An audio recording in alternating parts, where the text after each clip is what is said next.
여러분 이런 이야기 들어보셨어요? 스타는 언제 등장하죠? 뭐라고요? 가장 뒤에 등장한다. 격투기 같은 스포츠를 보더라도 메인 이벤트는 가장 뒤에 하죠. 그죠? 가장 유명한 선수가 가장 뒤에 등장합니다. 마찬가지로 공연을 할 때도 가장 유명한 가수는 가장 뒤에 등장합니다. 그렇죠? 스타는 언제 등장한다고요? 예. 말을 하려면 하고 하지 말려면 하지 마세요. 왜 이런 말씀을 드리느냐 하면 오늘 창조에 관한 말씀인데, 하나님이 천지 창조를 6일 동안 하셨어요.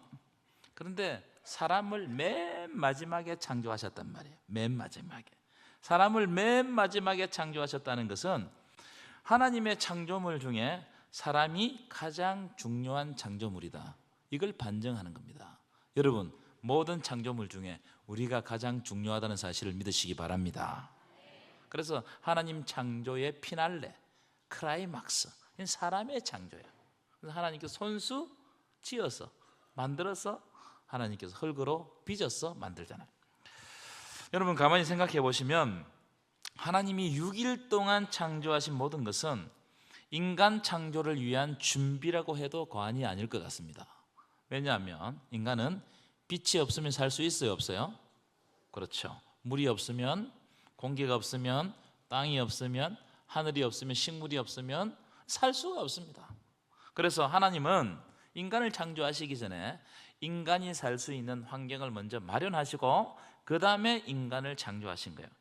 여기에 창조 질서에 굉장히 오묘함이 있는 겁니다. 여러분, 창조는요, 하나님의 창조는 질서가 깨지면 다 헝클어져요. 질서가 중요해요. 첫째 날, 둘째 날, 셋째 날, 넷째 날, 이 질서가 굉장히 중요합니다. 만약 첫째 날에 하나님이 빛을 만들지 않고 인간을 먼저 만드셨다, 그럼 어떻게 되겠어요? 인간이 살아남을 수 있겠어요? 안 되는 거예요.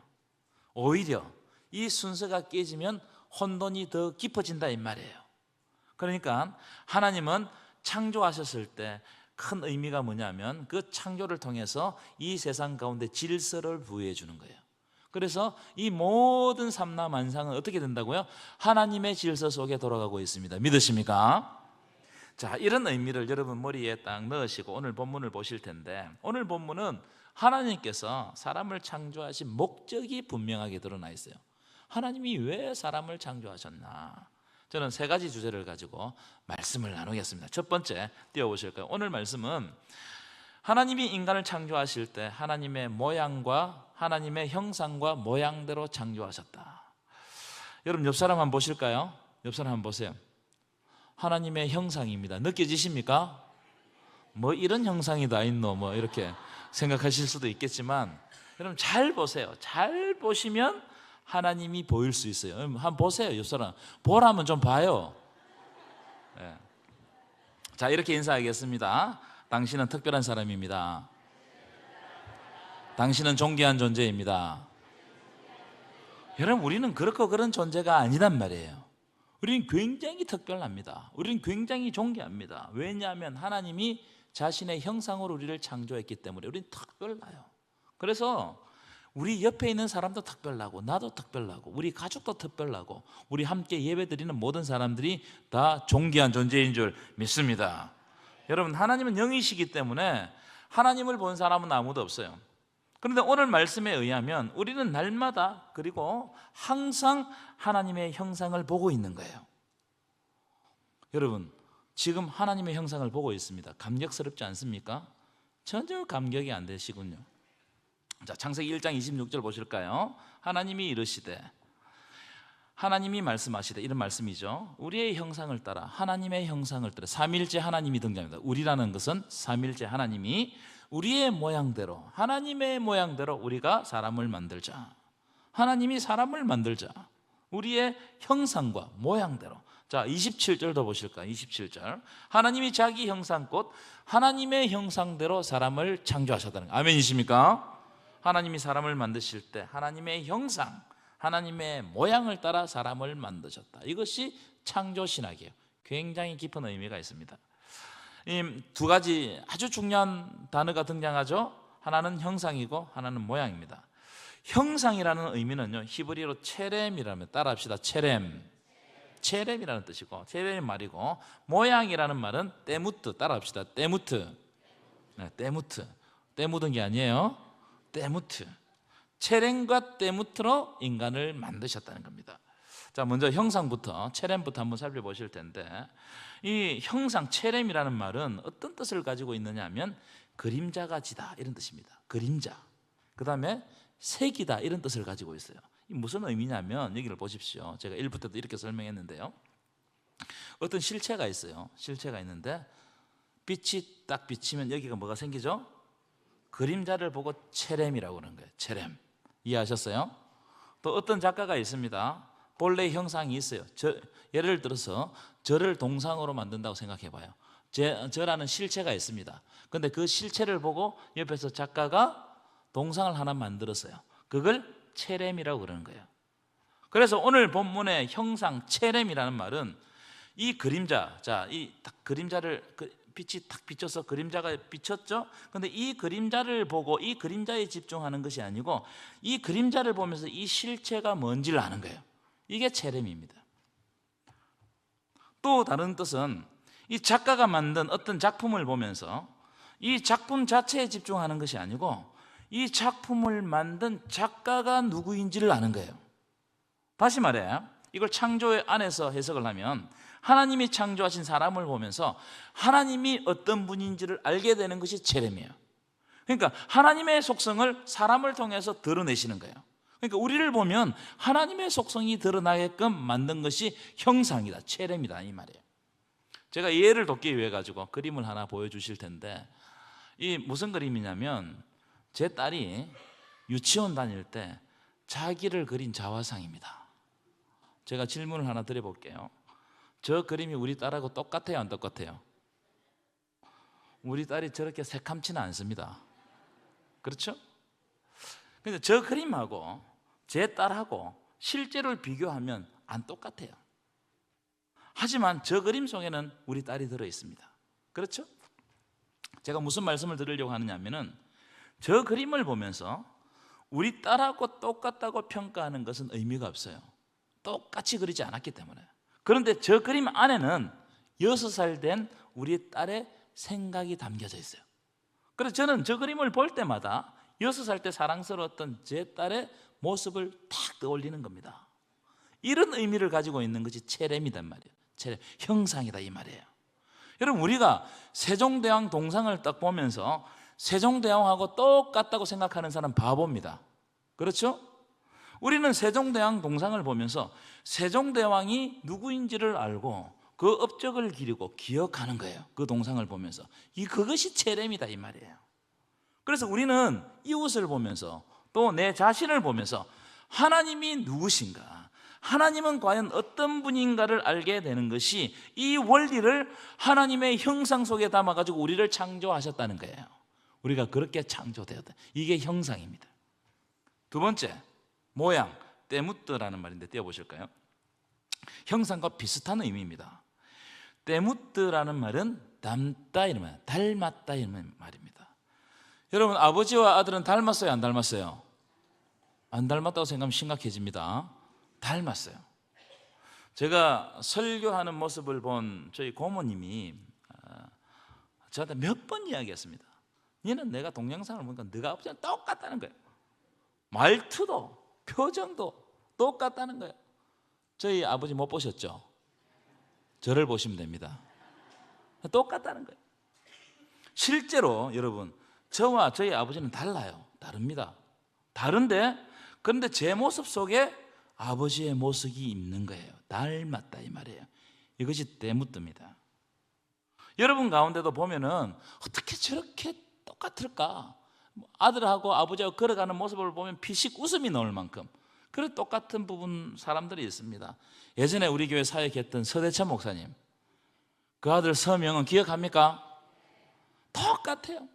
먹는 것도 똑같고 땀 뻘뻘 흘리면서 먹는 거, 걸어다니 배가 툭 튀라고 이렇게 걸어 똑같습니다. 똑같아요. 자, 그런데 우리는 자꾸 때묻더라고 그러면은, 모양이라고 하면은 이 외형적인 모습을 자꾸 생각하는데, 이 때묻드는 외형적인 모습을 말하는 것이 아니고 내면적인 성품을 말하는 거예요. 내면적인 성품. 이 장면이 요한복음에 나옵니다. 요한복음. 자, 빌립이 예수님께 뭐라고 말씀하느냐 하면은 이런 이야기를 해요. 아버지를 우리에게 보여, 하나님을 우리에게 보여 주시옵소서. 그러면 우리가 족하겠나이다. 이런 이야기를 해요. 그때 예수님이 대답을 이렇게 말씀하십니다. 요한복음 14장 9절인데요. 우리 큰 소리로 한번 읽어볼까요? 시작. 예수께서 이르시되 빌립아, 내가 이렇게 오래 너희와 함께 있으되 네가 나를 알지 못하느냐? 나를 본 자는 아버지를 보았거늘 어찌하여 아버지를 보이라 하느냐? 나를 본 자는 누구를 보았다고요? 하나님을 본 거예요. 예수를, 지금 육신으로 계신 예수님을 본 자는 하나님을 본 겁니다. 꼭 이런 말씀이 나오면 이 말씀을 보고 어떤 분은 예수님의 육체의 모습과 하나님의 모습과 똑같다 이렇게 말도 안 되는 주장입니다. 그런 뜻이 아니에요. 그런 뜻이 아니고 예수님의 인격과 성품이 누구를 닮았다는 거예요? 하나님을 닮았다 이 말이에요. 예수님의 인격과 성품이 하나님으로부터 왔다는 겁니다. 그래서 아버지와 아들은 하나다. 요한복음에서는 아버지와 아들은 하나다. 내가 너 안에, 네가 너 안에, 이런 이야기를 많이 하는 거예요. 자, 그런 의미를 가지고 보면 창세기 1장 26절에 나오면 하나님의 형상, 하나님의 모양은 하나님의 외형적인 모습을 말하는 것이 아니에요. 이걸 착각하지 말아야 됩니다. 하나님이 우리처럼 닮았다, 인간, 사지 이렇게 닮았다고 생각하면 착각입니다. 이걸 착각한 사람들이 중세 예술가들, 르네상스에 이렇게 영향을 받았던 예술가들이 어떻게 했냐면, 그림을 보여주실까요? 하나님을 사람처럼 그려버렸어요. 하나님을. 이 미켈란젤로라는 사람은 천재입니다. 천재. 이 천재가 하나님을 사람 모양으로 그려버렸단 말이에요. 이 착각했단 말이에요. 내려주셔야 됩니다. 여러분, 체렌과 데무트는 하나님의 모양과 형상을 가졌다는 이 말인데, 이 말의 의미는 하나님이 본래 사람을 창조하실 때 하나님의 성품 가진 자로 창조했단 말이에요. 믿으십니까? 죄로 인해서 깨졌지만 하나님이 창조하실 때 인간의 원래 성품은 하나님을 닮은 성품이에요. 그러니까 여러분 속에 다 하나님을 닮은 성품이 있는 겁니다. 그래서 우리가 지금도 하나님과 대화하고 하나님과 소통하는 거예요. 하나님을 닮은 성품이 있기 때문에 그걸 인격이라고 그래요. 하나님 닮은 인격이 있기 때문에 하나님과 통하는 거예요. 영적 존재로서 통하는 거예요. 그래서 하나님은 지금도 우리의 기도를 들어주시고 우리에게 은혜를 주시고 우리가 하나님께 반응하는 거예요. 아멘이시죠? 동물들은 소통할 수가 없습니다. 어느 날 개가 천부에 의지 없어 손 들고 옵니다, 이렇게 회개하는 개가 있습니까? 없어요. 왜냐하면 이 동물들은 하나님의 형상과 모양으로 지원받지 않았기 때문에, 다시 말해 그들에게는 하나님의 성품이 없다 이 말이에요. 그렇기 때문에 우리가 얼마나 소중한 존재냐 말이에요. 왜냐하면 우리는 하나님의 성품에 참여한 자다. 믿으십니까? 하나님의 성품에 참여한 자예요.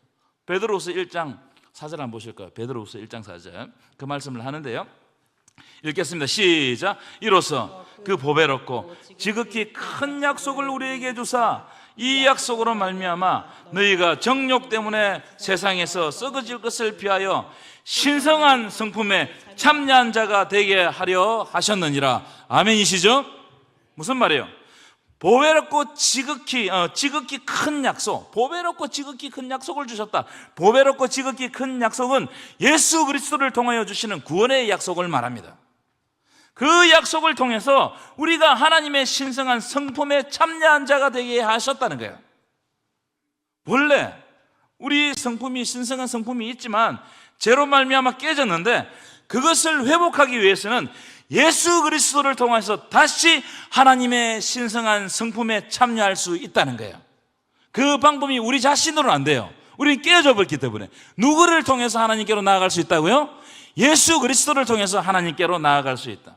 그러니까 여러분, 오늘 말씀드리는 체렘과 데무트는 하나님의 신성한 성품에 참여하기 위해서는 그리스도의 은혜가 필요하다는 거예요. 우리가 하나님께 가까이 나아가고 하나님께 연합하기 위해서는 예수님이 필요한 거예요. 아멘이십니까? 그래서 체렘과 데무트 안에는 그리스도의 형상이 들어있어요. 그리스도의 형상이.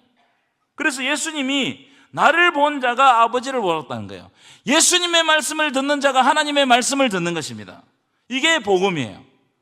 예수님의 말씀이 우리 안에 임할 때 그것은 하나님이 함께 임하는 거예요. 아멘이십니까? 여러분, 하나님과 소통하기를 원하십니까? 하나님과 대화하기를 원하십니까? 그러면 먼저 예수 그리스도의 구원의 은혜를 누리시기를 간절히 축원합니다. 그리스도 없이는 하나님께 갈 수 없어요. 그리스도 없이는 우리의 하나님의 형상이 회복될 수가 없습니다. 다 하나님의 형상을 가지고 있지만 그리스도만이 우리를 하나님 앞에서 연합하게 하고 그리스도만이 우리를 하나님의 형상으로 회복시키는 거예요. 여러분, 이 은혜가 우리에게 있기를 원합니다. 여러분, 우리가 막 기도하죠. 기도할 때 하나님 응답해 주옵소서, 물론 그 기도해야 되죠. 그런데 그 기도보다 앞서야 되는 게 뭐냐면, 하나님 지금 이 시간에 예수 그리스도의 십자가 은혜를 깨닫게 하시고 알게 하여 주옵소서. 예수 그리스도의 십자가 은혜 밖으로 나아가지 아니하도록 하나님께서 우리를 붙잡아 주옵소서. 그것이 바로 하나님의 성품에 참여하는 것이고, 하나님의 성품에 참여할 때 우리에게 생명이 있는 것입니다. 여러분, 하나님 안에 거하시기를 축원합니다. 예수 안에 거하시기를 축원합니다. 두 번째, 인간은 하나님이 불어넣으신 생기 때문에 살아있게 된다는 거예요. 생기 때문에. 천지창조의 모든 창조물들은 하나님이 말씀으로 창조하셨어요. 그래서 빛이 있으라 하시니 어떻게 됐다고요? 빛이 있었다. 하나님이 말씀하시니 그대로 되었다는 거예요. 자, 창세기 1장 7절 보여주실까요? 이 보시면은 마지막 부분에 1장 7절 없습니까? 1장 7절에 보면은 그대로 되니라. 1장 9절에도 보면 그대로 되니라. 여러분 찾으셨어요? 성경에 그런 부분이 있죠? 창세기 1장에는 그대로 되니라는 말씀이 6번 나와요. 이걸 의도적으로 강조합니다. 어떤 것을 창조하고 난 다음에 하나님이 그대로 되니라. 또 창조하고 난 다음에 그대로 되니라. 그러니까 이 창조는 모두 다 하나님의 그대로 되는 역사였습니다. 하나님이 말씀하시고 그대로 되는 거예요. 그러니까 여러분, 창조 사역에서 말씀을 빼놓을 수가 없어요. 이 말씀이 굉장히 중요합니다. 그러니까 여러분, 하나님의 말씀은 우리를 하나님 앞에서 새롭게 지음 받게 하는 거예요. 여러분, 이 말씀 시간에 집중하시기를 축원합니다. 굉장히 중요해요. 그런데 하나님이 말씀으로 창조하지 않고 흙으로 만드신 것들이 있어요. 뭐가 있습니까? 사람이죠. 우리가 너무 잘 알죠. 2장 7절 보여주실까요? 여호와 하나님이 땅에 흙으로 사람을 지으셨다는 거예요. 그러니까 이건 우리가 다 알아요. 우리 오늘 주제이기도 하고. 자, 그럼 흙으로 사람만 지었느냐? 그게 아니더라는 겁니다. 두 번째 창조물이 있어요. 2장 19절 볼까요? 2장 19절. 2장 19절 보면 한번 읽어볼까요? 시작. 여호와 하나님이 흙으로 각종 들짐승과 공중의 각종 새를 지으셨다는 거예요. 됐습니다. 흙으로 각종 짐승과 공중의 새도 지으셨다. 그러니까 흙이라는 같은 재료로 짐승도 짓고 사람도 지은 거예요. 사람도 만든 겁니다. 그러니까 좀 비슷한 면이 있죠. 그래서 짐승과 우리는 비슷한 면이 많습니다. 자, 그런데 사람은 거기에다가 흙에다가 하나 또 다른 재료가 들어가요. 그게 뭐라고요? 생기란 말이에요. 따라합시다. 생기. 네, 2장 7절 한번 읽어보겠습니다. 시작. 여호와 하나님이 땅의 흙으로 사람을 지으시고 생기를 그 코에 불어넣으시니 사람이 생명이 되니라. 아멘이십니까? 무엇을 불어넣으셨다고요? 생기를 불어넣으셨다. 생기를 히브리어로 찾으면 숨입니다. 숨. 하나님이 숨을 불어넣으신 거예요. 하나님이 숨을 불어넣어가지고 생명이 된지라. 생명은 살아있는 영. 우리가 살아 역사하게 된 것은 하나님의 숨으로 말미암아 살아 역사하게 됐다는 거예요. 다시 말하면 하나님이 사람을 창조하실 때 하나님의 것을 주셨어요. 다른 것은 다 하나님의 말씀으로 창조하시거나 아니면 흙으로 빚어서 하셨는데, 인간에게는 하나님의 고유의 하나님의 것을 주셨어요. 하나님이 가지고 있는 것, 그 생기를 코에 직접 불어 넣으신 겁니다. 그러니 여러분, 이 하나님의 행동이 굉장히 중요해요. 여러분, 이게 뭘 뜻하느냐 하면은, 인간은 하나님과의 관계를 가지지 않으면은 살아있지만 죽은 거란 말이에요. 인간은 하나님과 관계를 가질 때 비로소 살아나는 존재라는 거예요. 여러분, 우리에게 죽음과 절망, 이런 낙심들이 있죠. 그러나 우리가 하나님 주신 호흡을 하고 하나님께 순종하고 하나님과 동행하고 이렇게 살아가면 우리가 죽은 것 같은 절망이 있지만 살아있는 거예요. 하나님이 결국 이기게 가시고 살아가게 하실 줄 믿습니다. 생명이란 말이에요. 생명. 살아있는 영. 우리는 죽은 영이 아니에요. 살아있는 영입니다. 여러분은 살아있는 영임을 믿으시기 바랍니다. 그 사건을 딱 드러내는 사건이 불뱀 사건이에요. 여러분, 불뱀 아시죠? 광야에서 이스라엘 백성들이 불순종은요, 하나님과의 관계가 끊어졌단 말이에요. 불순종했을 때 불뱀이 찾아왔습니다. 하나님이 그때 모세에게 명령합니다.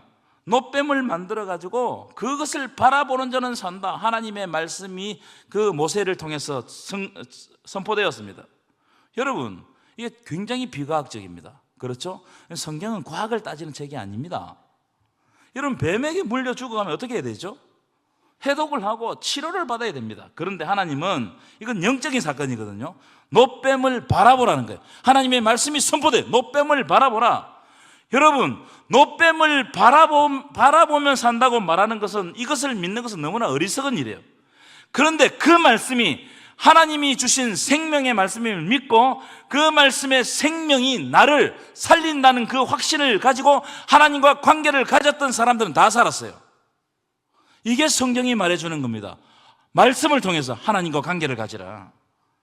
여러분, 하나님과 관계를 가지면 죽은 것 같지만 삽니다. 믿으십니까? 이 이야기를 성경이 하고 있는 거예요. 여러분, 에스겔 37장에 마른 뼈 환상을 보십시오. 죽음의 골짜기에 마른 뼈들이 가득 차 있었습니다. 이게 뭘 보여주는 겁니다? 영적으로 죽어 있는 이스라엘 백성들의 상태를 보여주는 겁니다. 우리도 어떤 때는 마른 뼈가 될 수 있어요. 영적으로 죽어 있는 상태예요. 근데 그때 하나님이 명령으로 에스겔 선지자에게 선포합니다. 주 여호와께서 이같이 말씀하시기를, 생기야 사방에서도 와서 이 죽음을 당한 자에게 불어서 살아나게 하라. 그렇게 하나님의 말씀대로 대언했더니 생기가 그들에게 들어가며 그들이 곧 살아나서 일어서는데 극히 큰 군대더라. 아멘이십니까? 여러분, 그 마른 뼈가 군대가 되는 거예요. 살아있는 하나님의 군대. 여러분, 우리는 하나님으로부터 생기를 받아 생명이 되었기 때문에 하나님으로부터 흘러나오는 생명을 날마다 누려야 돼요. 아멘이십니까? 하나님의 은혜를 누려야 사는 거예요. 다른 데 가서 감격을 누리려고 하지 말고 하나님의 은혜가 우리의 삶을 붙잡고 감격이 되어야 할 줄 믿습니다. 여러분, 인간은 절대로 하나님과 떨어질 수 없어요. 떨어지는 순간 죽는 거예요. 살아있지만 죽는 거예요.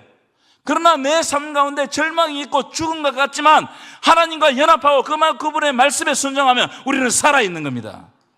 성경 이 말씀을 하고 있는 거예요. 여러분, 살아있는 생명이 되시기를 축원합니다. 하나님과 연합하시기를 축원합니다. 세 번째, 하나님은 우리에게 복을 주셔서 이 땅을 다스리게 하셨다. 창세기를 보면 앞에서도 말씀드렸지만 인간을 가장 마지막에 창조하셨다는 거예요. 그래서 6일간의 창조는 인간 창조를 위한 준비라고 제가 말씀드렸습니다. 자, 그런 의미에서 보면 하나님이 인간을 마지막에 창조하신 것은 하나님이 창조하신 모든 창조물들을 인간에게 주어서 인간들이 그 창조하신 세계를 누리고 하나님의 뜻 안에서 그 삶을 영위하며 그들이 복을 받게 하기 위해서 하나님이 마지막에 인간을 창조하신 거예요. 그런 의미가 있는 거예요. 우리가 누리고 다스리고 하기 위해서. 자, 1장 28절 보시면 보여주실까요? 1장 28절 딱 이런 말씀이 나옵니다. 하나님이, 자, 생육하고 번성하기 이전에 하나님이 그들에게 뭘 주시며? 복을 주셨다는 거예요. 여러분, 이 말씀을 주목해야 돼요. 하나님이 그들에게, 인간들에게 복을 주셨다. 하나님은 창조를 통해 가지고 이미 복을 주시고 시작하셨어요. 여러분은 복받은 존재입니다. 믿으십니까? 자꾸 물질적인 복, 세상에 보이는 복을 이야기하지만 우리는 이미 하나님과 관계를 맺고 있기 때문에 복을 받은 거예요. 의심하지 마시기를 축원합니다. 그러면 왜 복을 주시느냐? 자, 그 이유가 28절에 쫙 나옵니다. 자, 생육하고 번성하고 땅에 충만하고 땅을 정복하고 바다의 물고기, 하늘의 새와 땅에 움직이는 모든 것을 다스리게 하기 위해서 하나님이 복을 주신 거예요. 왜 복을 주셨느냐? 하나님의 통치를 위임하시기 위해서 복을 주셨다는 거예요. 통치권을 우리에게 주셔서 하나님의 뜻을 드러내기 위해서 복을 주셨다는 거예요. 여러분, 우리는 하나님께서 위임하셔서 이 세상을 다스리는 사람임을 믿으시기 바랍니다. 여기서 다스린다는 말은요, 내 마음대로 사용해야 된다는 말이 아닙니다. 여기서 다스린다는 말은 하나님의 뜻이 드러나도록, 창조주의 뜻이 드러나도록 통치하고 다스리고 순종해야 된다는 겁니다. 이걸 성경에서는 뭐라고 이야기하나? 청지기라고 이야기해요. 한번 따라 합시다. 청지기. 다시 합시다. 청지기. 청지기는 어떤 사람이냐면은, 청지기는 주인이 맡긴 것을 가지고 주인의 뜻대로 사용하고 주인이 기뻐하는 일을 하는 사람이 청지기예요. 때때로 마음에 들지 않을 때가 있어요. 때때로 우리 감정적으로 허락하지 않을 때도 있어요. 그런데 청지기는 주인이 기뻐하시기 때문에 하는 거예요. 여러분 청지기임을 믿습니까? 아멘이 작으시네. 여러분 청지기임을 믿습니까? 그러면 내 뜻이 아니고 하나님의 뜻을 따라야 돼요. 그래서 우리는 하나님이 주신 세상을 하나님의 뜻대로 사용하고 결국 하나님께 영광 돌리기 위해서 우리의 삶을 영위하는 겁니다. 그래서 여러분 몸 관리 잘하셔야 돼요. 하나님이 주신 거 여러분 몸이 아닙니다. 여러분 우리 몸은 성령이 거하시는 성전입니다. 아멘이시죠? 그래서 여러분 몸에 이상한 거 넣지 마세요. 이상한 거 넣는 사람들이 많아요. 우리 성전이 어지러워진단 말이에요. 몸을 함부로 사용해서 안 됩니다. 여러분 건강 잘 관리해야 됩니다. 시간 관리, 시간은 기회거든요. 하루하루 주신 것은 하나님께 기회를 주신 거예요. 오늘 이 하루를 살아가게 하신 것도 하나님 시간 주셔서 우리들에게 기회 주신 거예요. 복 주시려고 기회 주신 거예요. 물질 관리 여러분 마찬가지예요. 여러분 게 아닙니다. 우리 다 놓고 가야 돼요. 나그네처럼 이방인처럼 살아가다가 주님 부르실 때 가야 돼요. 다 들고 가는 게 아니에요. 욕심 부리지 마세요. 근데 가장 중요한 게 뭐냐면은 생육하고 번성하고 충만하고 정복하고 이 다스리는 것들은 어떤 거냐면은 하나님 나라를 설명하는 단어들입니다. 뭘 설명하는 단어들이라고요? 하나님 나라를 설명하는 단어가 생육하고 번성하고 충만하고 정복하고 다스리는 거예요. 하나님 나라는 작은 겨자씨가 심겼지만 그것이 성장하면 어떻게 되죠? 많은 것에 영향을 미치는 거예요. 작은 누룩이 그 떡 속에 그 밀가루 속에 들어가면 모든 전체 밀가루를 부풀게 하는 거예요. 정복하고 다스리고 충만하고 번성하는 거, 하나님 나라를 설명하는 거예요. 그러니까 여러분을 통해 가지고 하나님 나라가 충만하고 번성하고 정복하고 그래서 그로 말미암아 다스리는 역사가 일어나기를 축원합니다. 내 개인을 위해서 생육하고 번성하고 땅에 충만하고 정복하는 말이 아니에요. 우리를 통해서 하나님 나라가 생육하고 번성하고 충만하고 땅을 정복하고 만물을 다스릴 수 있도록 자기를 하나님께 내어드려야 돼요. 겸손한 자만이 여기에 쓰임을 받습니다. 다시 한 번 더, 겸손한 자만이 여기에 쓰임을 받습니다. 아멘이십니까? 겸손하세요. 겸손할 때 우리는 작지만 하늘의 밀이 땅에 떨어지면 어떻게 된다고요? 우리가 예상하지 못하는 수많은 열매를 맺는 거예요. 그래서 여러분이 가정을 위해서, 교회를 위해서, 이 땅의 복음화를 위해서 썩어지는 삶을 사시기를 간절히 축원합니다. 우리는 썩어지지만 내 자아를 누르지만 그게 다가 아니에요. 하나님이 역사하시면 그것이 어마어마한 생명의 역사로 펼쳐지는 것, 생육하고 번성하고 땅에 충만하고 땅을 정복하고 그래서 우리가 만물을 다스리고 하나님 나라 역사가 일어나고 그런 말미암아 하나님이 영광받는 놀라운 역사가 이루게 될 줄 믿습니다. 결론입니다. 이번 한 주 살아가실 때 여러분을 통하여서 하나님 나라가 확장되어 생육하고 번성하고 충만하고 땅을 정복하고 하나님께서 통치권을 위임하신 그 위임이 하나님의 뜻이 드러나는 놀라운 축복된 삶을 살아가시기를 간절히 축원합니다.